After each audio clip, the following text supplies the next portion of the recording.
Live from the Christian Bible Baptist Church studio, your favorite noontime show, The Baptist Lunch, hosted by Pastor Gil Lorena. Amen, amen. Magandang tanghali po sa inyo lahat, mga kapatid. And salamat muli na ngayon ay mag-i-air naman po tayo sa huling araw ng ating pong live stream broadcast. And today is Friday. Ang bilis po ng araw, ano? At kamakailan lamang Tuesday, nag-air po tayo. And now, we are on Friday. Ang tawag natin is Weekender Show. And anyways, salamat sa Panginoon na bagamat napakabilis sa atin ang araw, mga kapatid, pero may nangyayari naman sa araw-araw. No? And I hope you enjoy that impormasyon, pangkalusugan. Nakatapos lamang po. At salamat sa Panginoon na meron po tayong magandang araw po ngayon. Hindi naman po siya, bagamat walang ulan, pero hindi naman ho sunny talaga na mainit, no? Napakaganda po ng araw na ito. Okay? Alright, na-miss ko po kayo sa mga nakaraang araw sa pag-uusap natin patungkol sa intimacy ng mag-asawa or intimate relationship, no? And akin pong bibigyan ng magandang impact or diin ito ngayon sa araw po na ito. And I hope you'll enjoy this topic. I'm going to talk to you about redemptive love. Redemptive love. Ano po ang ibig sabihin ng redemptive? Yan po ay nanggaling sa salitang redemption. It means to buy back. To buy back. Yan po ang ibig sabihin ng redemption. Nakatulad po ng ginawa sa atin ng Panginoong Jesucristo. Alright, dalawa po yan. To buy back by someone that you cannot and you will not pay. Okay? Yan po ang ibig sabihin ng redemption. Okay? Ibig sabihin, bibilhin, ibabalik. Okay? Buying back something or a person that you cannot pay and you will not pay. Okay? And kaya ang ginawa sa atin ng Panginoong Jesucristo is that He bought us back because we cannot pay it. Yan ho ang redemption na ginawa ng Panginoong Jesucristo. Pero mamaya, akin pong bibigyan ng diin po yan pagkatapos ko pong basahin po ito sa Ephesians chapter 5. You see, na kung saan si Paul ay kanya pong tinalakay po yung relationship ng husband and wife, and the Apostle Paul also speak about the duties of the husband, the role of the husband and the wife. Okay? Now, sa verse number 25, ang sabi po ng Biblia, husbands, love your wives even as Christ also loved the church and gave himself for it, that he might sanctify and cleanse it with the washing of water by the word, that he might present it to himself a glorious church, not having spot or wrinkle or any such thing, but that it should be holy and without blemish. So ought men to love their wives as their own bodies. He that loveth his wife loveth himself. For no man ever yet hated his own flesh, but nourisheth and cherisheth it, even as the Lord the church. For we are members of his body, of his flesh, and of his bones. Okay? Now, ito po'y palagi kong binabasa sapagkat napakaganda po ng katuruan ni Apostol Pablo po rito patungkol po sa intimacy ng isang mag-asawa. Okay? Ipinakita po yung role ng lalaki, ipinakita po yung role ng babae. Okay? And man, I'm telling you, this is kapag kayo po ay tumingin lagi rito, makikita nyo po lagi ang magandang relationship na mag-asawa. Okay? I think as far as relationship is concerned, napakaganda po ng presentation dito ni Paul. Okay? Now, so makapansin niyo po sa verse number 25, tinalakay ko na po ito, i-review ko lamang bago po ako papasok doon sa tinatawag na kailangan po ng isang hindi lamang kailangan, kundi gustong-gusto at hinahanap po ito ng every spouse. No? Bawat asawa, nangangailangan po nito at gustong-gusto po nila ito. Alright? So makikita niyo po sa verse number 25, love. Okay? Now, yung love po saan nakabatay? Nakabatay din po sa love ni Christ. Even as Christ. Tandaan niyo po yan. Don't miss that. Okay? Now, sa buhay na mag-asawa, there should not be a love that is what we call erotic. Okay? Love me because, or I love you because of. So, that's erotic love. You see, that is fleshly. And brethren, that will not give you an assurance of a good relationship. Erotic love, tandaan niyo po yan. Erotic love cannot give you an assurance of a good and lasting relationship. Let me say this again, okay? Don't miss it, okay? Erotic love cannot give you an assurance of any long-lasting relationship. Okay? Wala pong ganon. Hindi kayo mabibigyan. So makikita nyo po dito, kaya sabi ko sa inyo, napakaganda ng tilakay ni Apostol Pablo po rito na ang couples, ang mag-asawa, ay importante po ito. Alam niyo po, si Apostol Pablo nagsalita po yan, hindi lamang po dito sa Ephesians, kundi sa Galatia at iba pang mga sulat ni Apostol Pablo ay maging sa Titus. Pag nagsalita si Pablo ng patungkol sa love, mga kapatid, kanya pong hinahambing lagi ang pagmamahal at ipinapaalala niya po sa kanyang sinusulatan. Maging personal, katulad ng letter niya kay Titus, okay? At maging sa mga churches. Lagi niya pong kinukumpare, pinapaalala, not compare, lagi niya pong pinapaalala na yung love na yon ay laging kasama, no? Lagi pong nakaakibat, lagi pong naka-attach, connected sa love ng Panginoong Jesucristo. Okay? That's why this is very important to take note. Inuulit ko po, sa mag-asawa, erotic love is not good. Okay?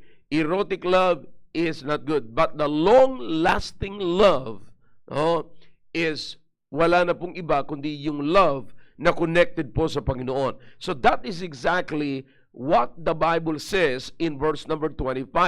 Now, in this, so binasa po natin of verse number 25 of chapter 5 of the book of Ephesians. Now, so binasa ko po kanina hanggang dito po sa verse number 30. Meron kayo dyan makikita na dalawang bagay na pwede ho na mabigyan ng pansin or napakahalaga na makita natin yung involvement ng love na yon na galing sa Panginoon or connected sa Panginoon. Okay? Ano po yun? Number 1 is suffering. Okay? Number 2 is abuse. Okay? Now, not because, hindi sapagkat, listen, pag nakita nyo po ang love na ito, mga kapatid, makikita nyo po ito kung saan ito tumatama, kung saan ito nagagamit. That's why I'm telling you, it is very important to take note that in marriage, the love that is connected to Christ's love, connected with Christ, is the most important, long-lasting love na makikita po natin kasi in marriage, there is suffering. In marriage, there is abuse. Okay? Now, these are two different things. Okay? Suffering is discomfort at makikita rin po natin yung abuse is a damage. Okay? Now, pero makikita po natin kung paano ito tinatrabaho ng love. Kaya nga po ang sabi ko po sa inyo, I chose this message here na binanggit po ni Paul, mga kapatid, because this is a redemptive love na ipinakita sa atin ng Panginoon. Ano po yan? Tingnan nyo mabuti. Verse number 26. If you have your Bibles, then verse number 26, that he might sanctify and cleanse it with the washing of water by the word. Okay? Now, look at this. Ano yung involved sa verse number 25? Love. Love na katulad ng ano? Pagmamahal ng Panginoon. Okay, why is this important? Verse number 26, for sanctification. What is that? Sanctification, we understand that sanctification is the work of the Holy Spirit every day. Every day. Mga kapatid, nililinis niya. Ang ibig sabihin, it's not actually, kapag nakakita kayo dyan na nililinis, nagsasabon kayo nililinis, of course, magandang illustration yan, mga kapatid, ng paglilinis, pero hindi po yan kayang tumbasan ng paglilinis ng Panginoon sa buhay po natin. Okay? That's only for the word na paglilinis. Okay? Now, the truth of the matter is this, mula sa karumihan, papunta sa kalinisan, upang tayo'y maging katanggap-tanggap sa Panginoon. Okay? Now, ipinaliwanag pa yan down to verse number 27, that he might present it to himself, a glorious church. Sino po yung sinanctify? The church. Okay? Now, bakit merong sanctification? That he might present it to himself. Okay? Now, listen. Bakit po? Bakit napakahalaga po ito, mga kapatid? Okay? Relax ko lang ng konti kasi medyo inubo na ako.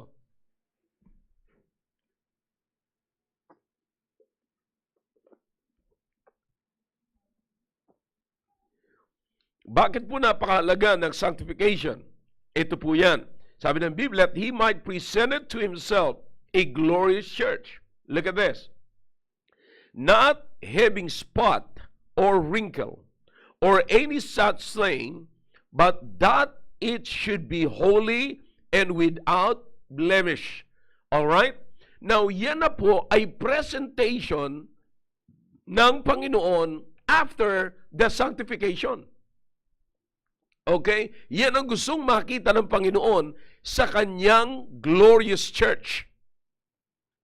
Now, tandaan po natin that the church is the bride of Christ. Don't miss it. The church is the bride of Christ. Now, bilang bride, ang gustong mangyari ng Panginoon is walang spot, walang wrinkle, or any such thing, but that it should be holy. Yan ang gusto makita ng Panginoon. And without blemish. Okay? Now, but let us understand first, when the Lord Jesus Christ came to us, how did the Lord Jesus Christ redeem us? When? What is our condition when the Lord Jesus Christ came in our life? Okay? Ano po yung kalagayan natin? Kapatid, lahat ng sinabi rito ng Panginoon ay yan po yan tayo. May spot, may wrinkle, we are not holy, at marami tayong blemish, mga kapatid. You see?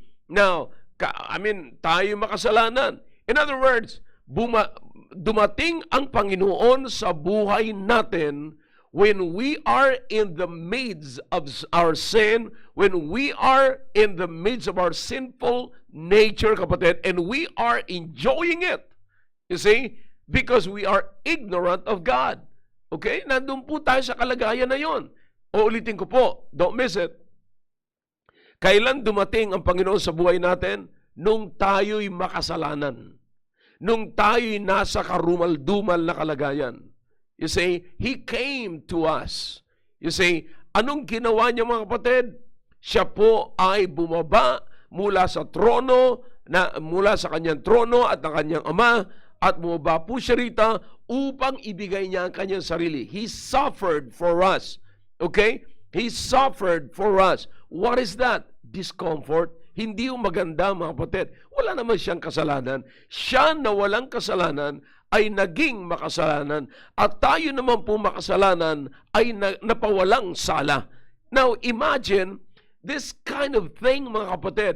Ito ang tinatawag po nating redemptive love. Okay? Na bago mo makita, mga kapatid, ang verse number 27, na holy and without blemish, meron po munang verse number 25 at verse number 26. Na anong ibig sabihin po niyan? Merong redemptive love. At yung redemptive love, yan po yung nagsasanctify.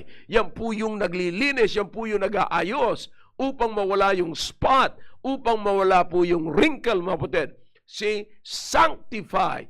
You see, at ilalagay ka sa isang kalagayan na dati wala ka doon.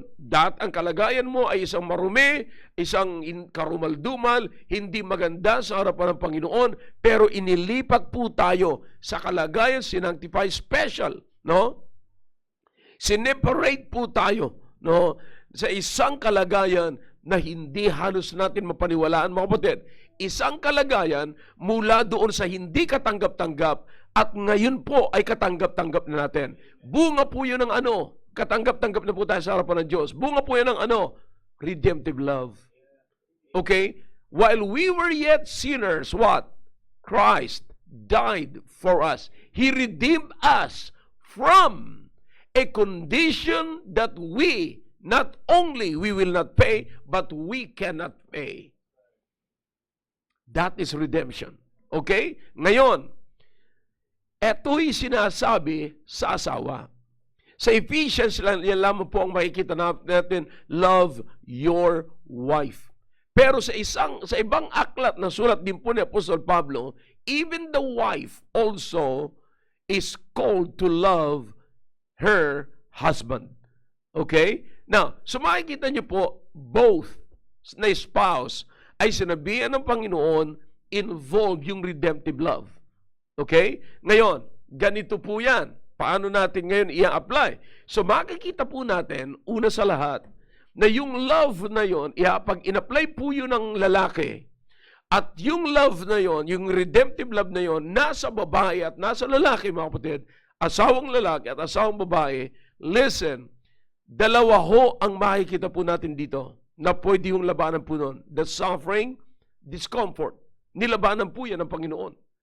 Discomfort. You see, He suffered for us. He gave Himself for us. Oh man, I'm telling you, what a sacrifice for us. Grabing sacrifice.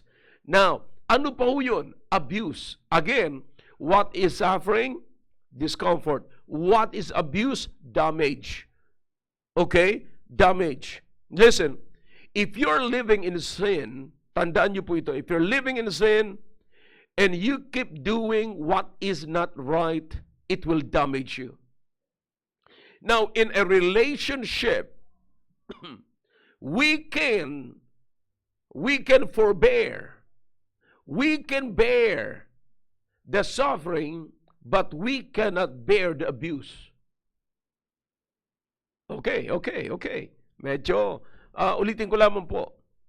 Kaya nating harapin in a relationship, sa relasyon, sa marriage, kapatid, kaya nating harapin, kaya nating dalhin ang suffering. Pero I'm telling you, hindi mo papahintulutan, and I advise you that you do not allow any relationship that will damage you.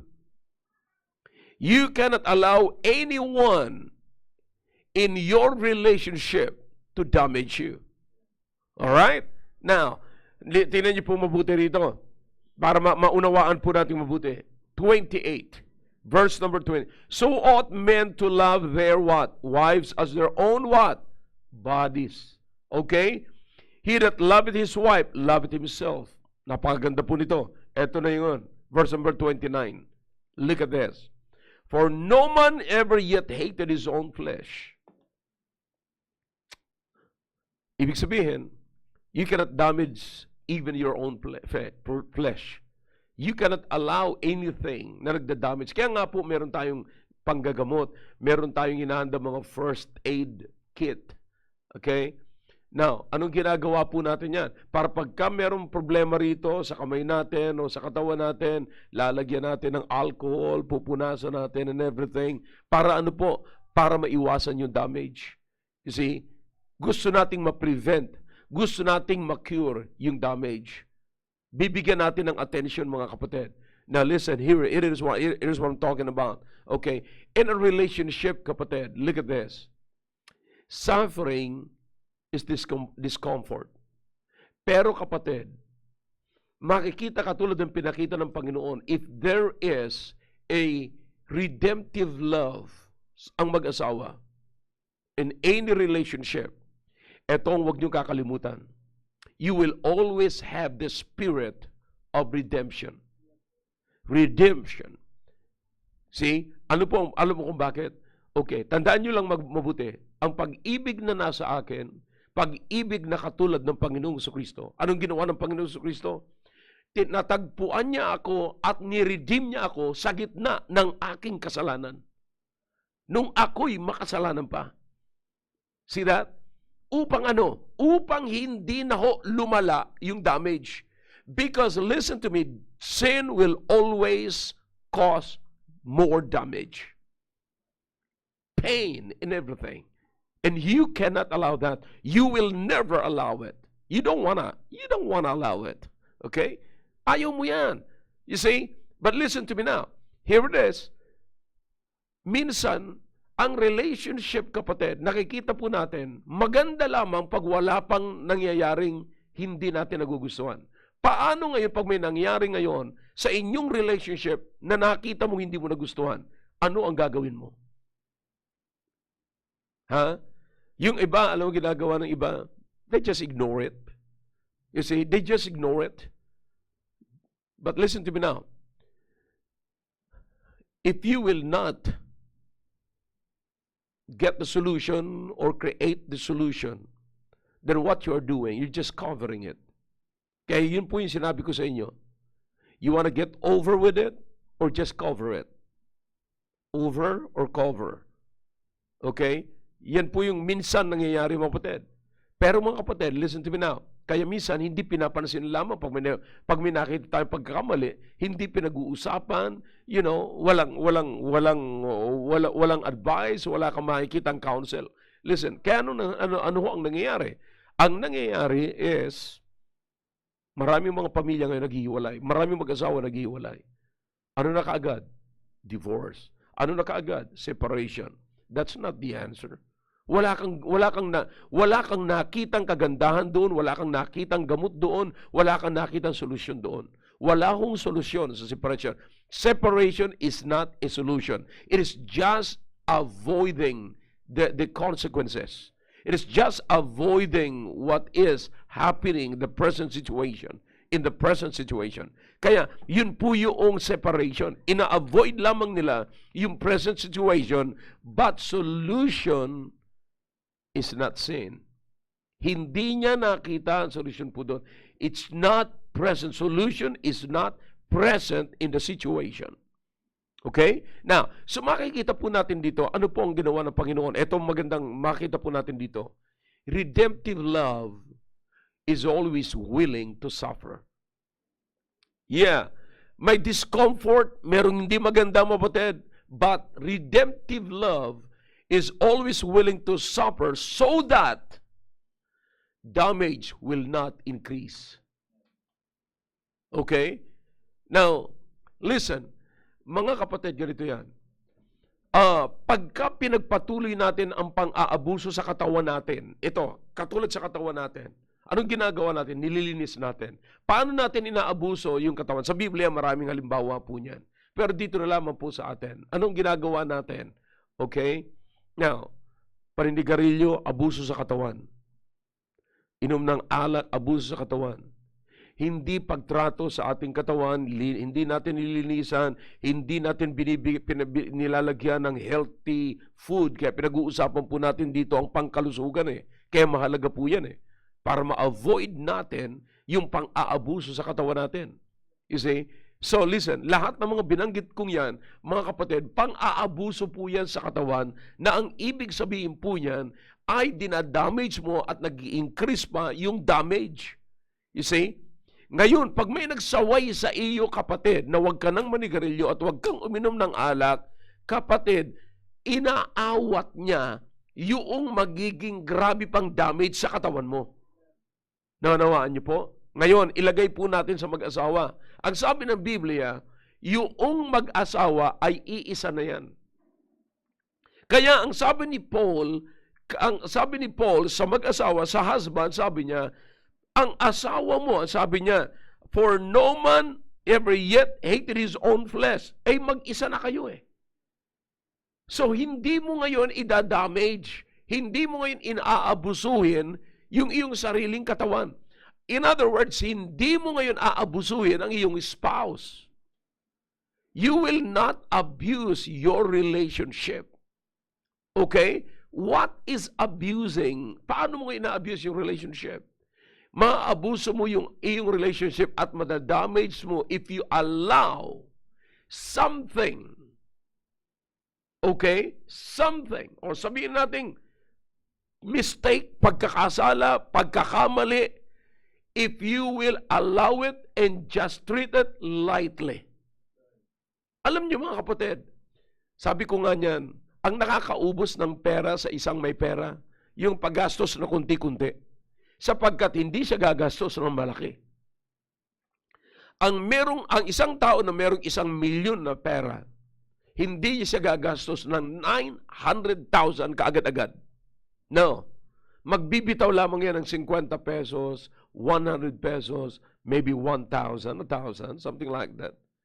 You see, mas mabilis siyang maggastos, mas mabilis siyang, ang isang taong may 1 milyon mas mabilis siyang magbigay ng 50 pesos, mas mabilis siyang magbigay ng 20 pesos, mas mabilis siyang magbigay ng 100 pesos. Bakit? What is 20 pesos, 50 pesos, 100 pesos in a million? Wala. Kasi hindi mo gaano mahalata. Pero kapatid, kung maraming 50, kung maraming 100, hindi kayo maapektuhan yung 1 milyon? Maapektuhan. That is exactly an illustration to what I'm saying right now. Inaalaw natin yung maliit na kasalanan at parang baliwala lang sa atin. Listen, matindi pagka nasanay po tayong gumawa ng maliit na kasalanan in our relationship. Hindi mo napapansin, nabibuild ka na, may nabibuild na yan sa buhay mo. And unti-unti, nadadamage na yung relationship ninyo. Listen to me now. Alam niyo ba na may naputulan ng isang kamay dahil lamang sa konting kamot? Kamot. Tapos na-infect. Tapos nung na-infect, ayun, lumala na. Na-infect na lahat. Hindi na maawat. Ayun, pinutol na lang. Dahil lamang sa konting kamot. See that? Now, do you understand? In a relationship, mga kapatid, maliit lamang na kasalanan, maliit na pagkakamali, tinatawanan pa natin. Tapos, para lang yan, grabe ka naman. Grabe naman ang mo. Para lang yan, sige, sige. Alright. Before you know it, tapos na ang relationship ninyo. You see that? Now, listen to me now. Here's what the man is doing or a person, a spouse is doing. Okay? Tandaan nyo naman po ito. Pag nakakita po kayo ng gano'n, pinakamaganda, you deal with it as soon as possible. Bakit? By using or by expressing your redemptive love. Anong ibig sabihin nun? Ito, tigas ng ulo nito eh. Ito, palagi niya lang ginagawa. Alam niyo kung bakit palaging ginagawa na lang yung paulit-ulit ng ganon? Kasi ang trato niya doon sa kasalanan na yun, maliit lang yun eh. Simple lang yan. Alam mo kung bakit ganyan? Kinukumpare niya yung kasalanan niya sa kasalanan ng iba. Eh si kumari nga ganito, eh si ganito nga ganito eh. Wala ron. Ayos lang naman sila eh. Para ikaw naman, konti lang na ganito. Alam niyo mga kapatid, huwag niyong ituring o i-compare ang relasyon ninyo sa ibang relasyon. It's better to go to this book right here. You see that? Why? Because a person, a spouse na merong redemptive love, sasabihan kayo kaagad, ipaparamdam sa inyo kaagad kung anong pagkakamali meron kayo. Bakit? Para ma-avoid yung abuse. Sapagkat pag merong abuse, merong damage.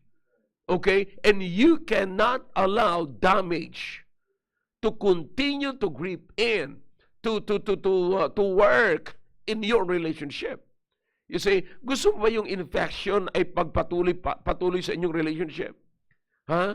Tapos kung kailan na infected na, nasa brinks na kayo or nandoon na kayo sa kalagayan na talagang maghihiwalay na, I've seen a lot. I counseled a lot of people like that. You see, sabi ko, alam mo, huli na, nung dumating ka sa akin, sana pumunta ka sa akin. Nung nangyayari pa lamang, hindi ko naman pastor inaasahan kasi para lang yun, ang liit naman, iniisip ko, wala namang ka-problema. Wala namang may word pa na ginagamit sila doon. Wala namang kagatol-gatol na pagkakasalanan. Basyado niya lang in-emphasize. No, ikaw kasi sanay ka sa kasalanan. Yung spouse mo hindi. That's the point. Ugali mo na yung ganun eh. See? Ugali mo na magkaroon ka ng ganung klase. Tapos yung spouse mo hindi sanay sa ganun. See that? So kaya ngayon, he or she came to your rescue. You see that? Para ma-rescue ka. Because that kind of sin and attitude, bad attitude, keeps damaging your reputation. And before you know it, you will lose your reputation. I promise you. Wala ka ng reputasyon. Mawawalan ka na ng reputasyon. You see? Kasi, hindi, yung maliit na yung lalaki yun eh. At pagka lumaki yun, kakainin ang reputasyon mo nun. Ida-damage ang reputasyon mo nun. You see, na magpasalamat tayo na kapag ang isang spouse, ang isang asawa, ay patuloy na lalapit na merong redemptive love. Anong gagawin? Okay? Kung ikaw ay merong redemptive love na dapat i-practice, mga kapatid, ng bawat isa, bawat asawa, dapat i-practice yan. Na kung sabi nga ng Biblia, while we were yet sinners, nasa gitna ng kasalanan, sa panahon na parang yung maliit ay baliwala lamang sa iyo yung maliit na kasalanan. Sa panahon na parang wala lang, yung parang okay lang, you're enjoying it. Sabi ko nga ng mga nakaraang linggo meron tayo nagpapahayag ng ating weaknesses, na tayo'y natutuwa pa sa kasalanan. Ngumingiti pa tayo, okay lang. You see? But listen, we need, sa panahon na katulad nito, na ang ating partner sa buhay, na ang ating minamahal sa buhay, ay maipakitaan po natin sila ng redemptive love. Ano po ang gagawin, mga kapatid? Huwag natin silang kamuhian sa panahon na nagkakasala, kundi ang kailangan nila yung redemptive love sa panahon ng kanilang pagkakasala. Bakit? To stop the spread of the damage. You see? Kasi po, infection will continue to infect, will continue to spread and damage your body if you won't stop it. But you've got to come to the rescue and stop the damage. You see, the spreading of the infection. Pagka hindi po natin yan, kapatid, tandaan po natin, little leaven at the whole lump. See? Yan ang huwag niyong kakalimutan. Kaya po, mga kapatid, napakahalaga na i-deal na kaagad natin yan. Yung redemptive love, yun po ang laging nasa isip po natin. Okay? Ito yung panahon nagkasala siya. Okay? Sabi niyo, Pastor, paulit-ulit na kasi. Kaya nga paulit-ulit. Itong salbahing naman itong asawa niyo. Nasanay siya doon sa maliit. At tinitake niya yung maliit na hindi po yun that small sin. He thought or she thought that it won't affect your relationship. It will not damage your relationship. But paulit-ulit ko po sinasabi sa inyo, it will. And it can. Sin is powerful. So powerful that even a small sin can destroy your relationship. Huwag niyong kakalimutan po yan. You see that? Pero ang isang lalaki, sabi ng Biblia, look, ang isang lalaki, sabi rito, ang isang example ng Panginoon is love. What is that? Redemptive love. For what? Sanctification. And what else? Para mawala po yung spot, mawala po yung wrinkle.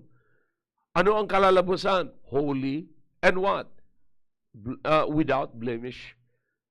Imagine that. So the unacceptable will become what? Acceptable. That's something. Kapatid, kung ang bawat mag-asawa nag-iisip po, mga kapatid, na siya'y makakapag-create ng solution sa problema, ang iisipin nyo lagi is, paano mabibigyan ng solution ito? Okay, let's talk. Let's talk. Okay? Sometimes, kapatid, ito yan. Hindi mararamdaman ng asawa natin ang bigat ng kanilang kasalanan hanggat hindi sa kanila nangyayari. Okay lang. Madali lang ho yun. Parang sabihin pag ginawa niya yung sa asawa niya, parang wala lang. Baliwala lang. Pero subukan mong iparamdam sa kanya, makikita mo kung gaano kabigat yan. Magre-retaliate yan. But you listen to me, retaliation is not the solution. May lagi tayong kasabihan na lagi ko po itong sinasabi. It is always better to act than to react. It is better to put yourself into the right situation rather than putting yourself into your spouse situation. Or, doon po sa nagkakamali. O ulitin ko po yun. Mas maganda na ilagay nyo ang sarili nyo sa tamang sitwasyon kaysa ilagay ninyo ang sarili nyo sa sitwasyon noong nagkakasala. Okay? Alam nyo ang gusto mangyari ng Diablo? Galitin ka. Okay? Dalawa ang pagpipilian mo. Saan mo ilalagay ang sarili mo? Sa tamang sitwasyon o sa sitwasyon noong kinaayawan mong tao? Ang gusto mangyari ng Diablo, galitin ka para mailagay kayo sa parehas na sitwasyon. Okay? Ano yon? Parehas na kayong galit. Nauunawaan nyo ba na walang away kung isa lang ang may galit? Yagi ko po yung sinasabi. Walang away at walang gulo kung isa lang ang may galit. Pero pagka dalawa na ang galit, may away na yan, may gulo na yan. Alam mo kung bakit? Nailagay na kayo ng Diablo sa iisang sitwasyon. Ano yung sitwasyon? Sa ring. Nailagay na kayo sa octagon. Nasa loob na kayo ng octagon na wala kayong ibang gagawin. Hindi kayo magtatawanan sa octagon. Magsusuntukan kayo doon. Mag-i-exert kayo doon ng lakas. Lahat ng effort gagawin nyo para matumba ang isa or ma-damage ang isa. You see? Now, pero mga kapatid, ang isang may matino, ang tawag ko dyan pagka ikay machong lalaki, patunayan mo pagkagalit ka. Hindi sa suntukan, hindi sa sakitan. Yung makontrol mo ang sarili mo. A good spouse always create a good situation. Let me say this again. A good spouse always create a good situation. The best spouse always choose the best situation. All right? I hope you're writing it down. Okay. One more time. One more time. The best spouse always choose the best situation. All right? The first one, the good spouse always create a good situation. Okay? Secondly, the best spouse always choose the best situation. Okay? Ganun po yan. Kaya nga po, imagine kung ang inyong asawa ay laging ganun po. Nagki-create lagi ng situation at pinipili lagi yung the best situation. That's the best spouse in the world. You can be the best spouse in the world by what? Choosing the best situation. You see? Napakahalaga po niyan, mga kapatid. Imagine, dito mga kapatid, napansin niyo po ba? Bago nagkaroon ng sanctification, nagkaroon muna ng redemptive love. At bago nagkaroon po ng kalagayan na sabi rito mga kapatid ni Paul, walang spouse, walang spot at walang wrinkle, walang blemish kapatid, but holy. Bago nagkaroon ng ganyan, meron munang suffering, meron munang sacrifice na nagsasabi, no, I cannot allow this kind of sin, this small sin to damage our relationship. Did you get that?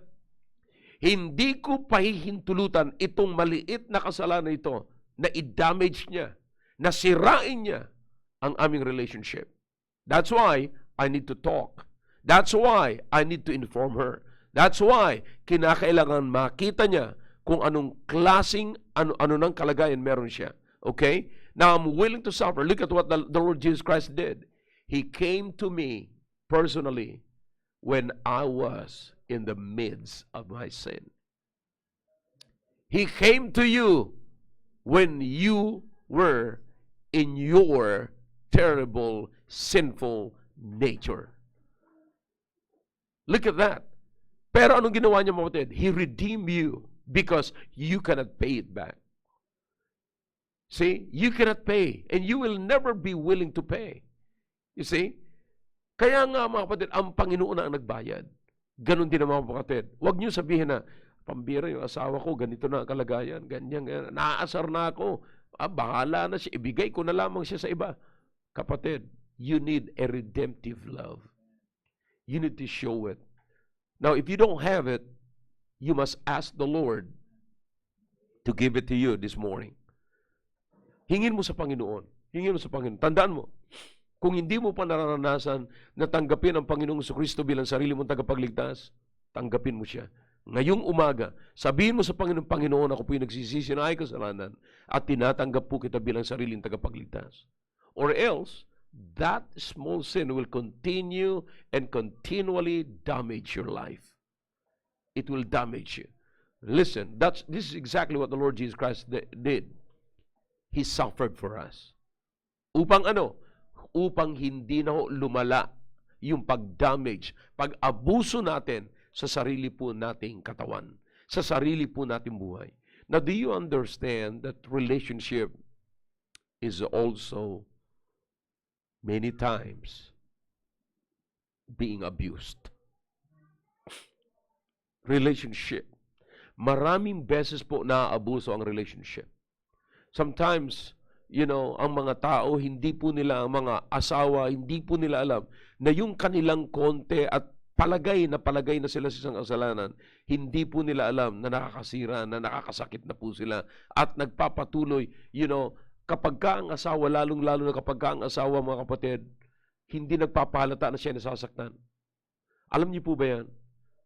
Merong mga taong ganun magagaling magtiis. Titiisin ko na lang, pero ang hindi mo alam, patuloy mo din na damage. Listen to me now.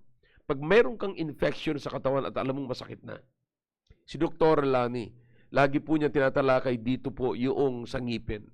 Sometimes, pag sumasakit ang ngipin natin, dumudugo ang ngipin natin, pinapabayaan lang natin. Bakit? Bearable. Pero my question is this, is it right or wrong? It's wrong. It's bearable. You can bear it, but it is not good for you to bear it. Just like sin. Yung relationship ninyo, may kasalanan, nasasaktan ka, tinitiis mo. But sa halip na tiisin mo, ilabas mo. You wanna get over with it. Di ba? Sabi ko nga, get over or get cover. Which one do you wanna be? Ma-overcome mo or makoveran mo lang? So you want to get over with it, di ba? Gusto mo lampasan 'yan. So ano dapat mong gawin? All right, kausapin mo. Whatever nakasakit sa iyo. Okay? Whatever. Then allow your partner, allow your spouse to complain. Okay? Pabayaan niyo, nasaktan na siya. Sabihin mo sa kanya, alam mo, mahal kita. Mahal ko ang ating relationship. Nagsasama tayo na maayos. Gusto ko masaya tayo. Pero meron kang sinabi na hindi ko matanggap and It hurts. Masakit. Masakit. So, here it is. Here it is. Eto na yun. Okay? Pag sinabi mo ng ganon, alright, kung ikaw naman yung asawa, well, huwag ka nang mag-deny. Huwag mo nang sabihin, para lang yan eh. Gusto mo bang sanayin yung para lang yan? Ang para lang yan, mga kapatid, sa isang relasyon, yan yung sumisira. Para lang yan eh, nagalit ka na. Para lang yun eh. Nasaktan nga ako eh. Kaya sinasabi ko sa iyo, hindi para tayo maghiwalay. Sinasabi ko sa iyo para gamutin natin ang kaso. Or else, it will continue to damage us. This infection, hindi ito mawawala hanggat hindi natin ginagamot. Okay? So para magamot yan, kinakailangan sabihin mo, nasaktan ako. Okay. Nasaktan ka sa ganon. Kung nasaktan ka sa ganon, hindi mo na maririnig sa akin uli yan. Okay? Whatever it is. Whatever it is. Hindi mo na maririnig sa akin yan. Okay? Alright. So that's it, mga kapatid. Now, mas maganda you get over with it rather than to cover. Don't cover it, but get over it. Amen. Alright? So makikita po natin, bago ho magkaroon ng magandang relationship, kapatid, bago magkaroon ng magandang relationship, kinakailangan ng redemptive love. Tandaan nyo, as the Lord loved the church. And we're not perfect. No one is perfect. But listen, we cannot allow this sin or whatever sin, maliit na kasalanan, to damage us. That's an abuse. Do not abuse. Do not allow your or any man, any person to abuse your marriage, to abuse your relationship. Do not allow. Okay? But listen, rather, meron tayo po, mga kapatid, pamamaraan. And that is the redemptive love. Alright? Pag nakita po natin, allow someone to correct you. Allow someone to come to you in the midst of your sin. Sa gitna ng ikaw nag-i-enjoy sa kasalanan, sa gitna ng ikaw ay binabaliwala mo ang kasalanan, alright, allow your spouse to come and rescue you so that damage will not continue. Alright? So I hope maliwanag po ito, mga kapatid. At ito po'y napakahalaga na bibigyan po natin ng pansin. Kasi alam niyo, mga kapatid, sa dami ko na ng mga kina-counsel, nakita ko po kung ano mga problema. Nakita ko. Wala ito eh. Hindi gaano ito maisip ng tao. Hindi gaano ito mabigyan ng pansin. No? Kasi, ang alam lamang po natin, nagre-retaliate po tayo, always, tandaan nyo, huwag nyo kakalimutan, it's always better to act than to react. Okay? Do not put or do not allow the devil to put you in the same situation. Okay? The devil wants you to be, both of you, in a situation that you cannot control. See? So, ang isang macho na lalaki at macho at matinong asawang lalaki, tandaan niyo po ito. Yan yung lalaking kaya niyang kontrolin ang sarili niya. Okay? Maliwanag po yan. Huwag tayong magsabing siga-siga tayo at macho-macho tayo, pero hindi naman natin makontrol ang sarili natin. Okay? Mali ho yun. Alright? Sinasabi ko sa inyo, the good spouse create a good situation. And the best spouse in the world is the spouse that choose the best situation. Amen. So I hope this is clear, mga kapatid.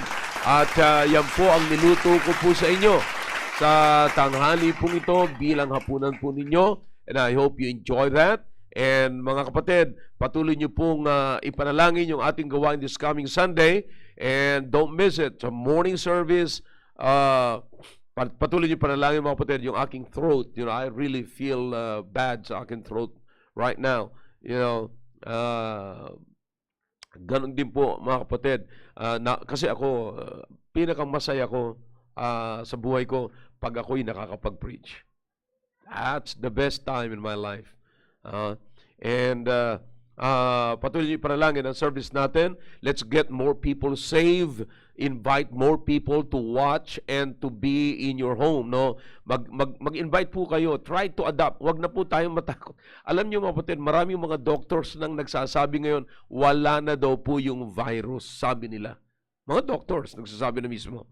Okay? Of course, hindi naman po nawawala ng virus. Iba't ibang klaseng virus nandiyan sa labas So, nandyan lang po yan, iba't ibang klaseng virus at lahat po ng mga virus ay mga delikado po yan. Okay? But anyways, ito pong coronavirus nito na sinasabi po nila, wala na po ito.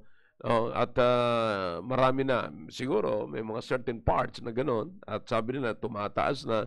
Pero, hindi ko alam kung anong gustong mangyari ng mga ibang doctors na nagsasabing ganyan. Iba't iba ho ang galing mga opinions. Pero higit sa lahat, mag-ingat pa rin po tayo. Mag-ingat. Ang pumapatay na grabe po ang pneumonia. Be careful with that.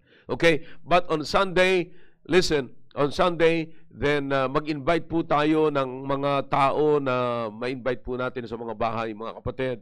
And let's invite, no? At para makarating po sila, no? Mag-adapt. Tuloy-tuloy po yung adapt the family or adapt a family and also spread your watch party. Spread pa po natin yan. Mag-share pa po tayo na as many as we can. Okay? Alright. So, maraming salamat po. At huwag niyo kakalimutan po yung ating pananambahan. Let's get more people saved and get baptized. And let's continue to give our tithes and offering po, mga kapatid. At salamat sa Panginoon. Ako'y nagpapasalamat sa Panginoon sa atin pong mga kapatiran. Sabi niya, Pastor, bagamat nagkahiwa-hiwalay tayo, bagamat medyo hindi na kami pupunta dyan sa church, pero salamat sa Panginoon, hindi ko po naramdaman na napalayo ako sa church. Hindi ko naramdaman na mayroong pandemic. Hindi ko naramdaman na mayroong lockdown. Magkakasama pa rin ang pakiramdam ko. Magkakasama pa rin po tayo. Okay? So we're trying. At patuloy niyo lamang po ipanalangin ang Panginoon. Bigay po sa akin ng wisdom kung paano po kayo ililid. Or else, ako naman po isang lalaki, isang Kristiyano, at member ng ating church, mga kapatid, na hindi ko sinasabing I'm the best. Kaya kung meron pa ho, the best, na ilalagay ang Panginoon na magli-lead po sa atin, I'm telling you, I am very much willing to submit. Okay? Kaya kailangan po natin na maging maayos, lalo-lalo po sa panahon na katulad po nito. Okay? Alright, don't miss it. At ako po naniniwala na tayo pinagpala ng Panginoon sa mensahe niya po sa umaga pong ito. Okay? At bago po natin wasan ang programang ito, muli po ang pagbibigay-pugay natin sa ating po mga frontliners.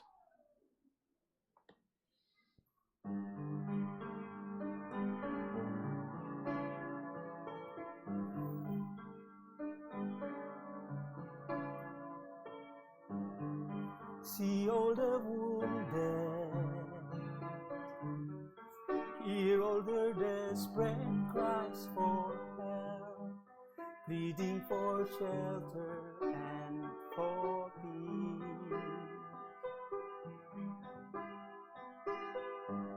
Our comrades are suffering. Come, let us meet them at their need. Don't let a wounded soldier die. Come, let us pour the oil. Come, let us bind the hurt. Let's cover them with a blanket of His love. Come, let us break the bread. Come, let us give them rest. Let's minister healing to them. Don't let another wounded soldier die.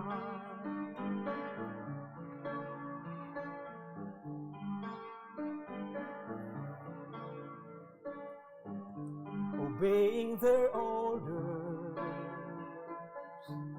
they fought on the front lines for our King, capturing the enemy's stronghold. weakened from battle. Satan crept in to steal their lives. Don't let a wounded soldier die. Come, let us pull the oil. Come, let us bind the hurt. Let's cover them with a blanket of His love.